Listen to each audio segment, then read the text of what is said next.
আজকের এই ভিডিওতে আলোচনা করব একটি অনুপাতের অঙ্ক নিয়ে, যেটি যে সহজভাবে দেখিয়ে দিচ্ছি।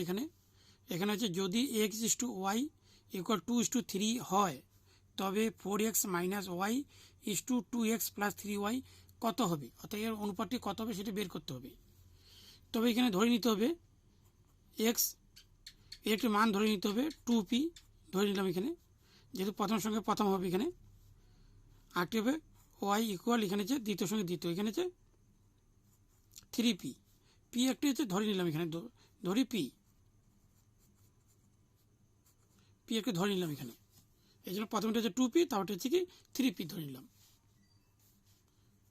তাহলে হচ্ছে কি এখানে বলা হচ্ছে 4x - y বাই হচ্ছে 2x + 3y। এখানে দেখে দিচ্ছি, এখানে 4x 4 ইন্টু এখানে x হচ্ছে 2p মাইনাস, তারপরে হচ্ছে এখানে হচ্ছে y হচ্ছে 3p, তারপরে হচ্ছে এখানে 2 ইন্টু x এর মান হচ্ছে 2p প্লাস 3, এখানে y হচ্ছে 3p দিলাম ইন্টু এখানে 3p। তাহলে হচ্ছে এখানে 4 দুগুণা 8p মাইনাস 3p, আর নিচে হচ্ছে 4p প্লাস হচ্ছে এখানে ইন্টু করলে হবে 9p।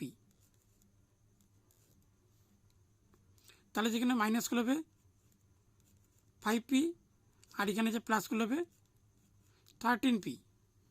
তাহলে এখানে p কেটে দিলাম, থাকলো এখানে 5/13। তো এখানে যেখানে এখানে ইস্টু রয়েছে, এখানে দেখে দিচ্ছি, এখানে ইস্টু হচ্ছে, ইস্টু মানে ভাগ, এখানে ভাগ করে নিলাম। তাহলে এখানে এটাকে ইস্টু করলে হবে, অর্থাৎ এখানে ভাগ যে রয়েছে এখানে ইস্টু করলে হবে 5:13। তাহলে উত্তর হবে এখানে 5:13, অর্থাৎ এর অনুপাতটি হবে উত্তর এখানে 5:13 উত্তর।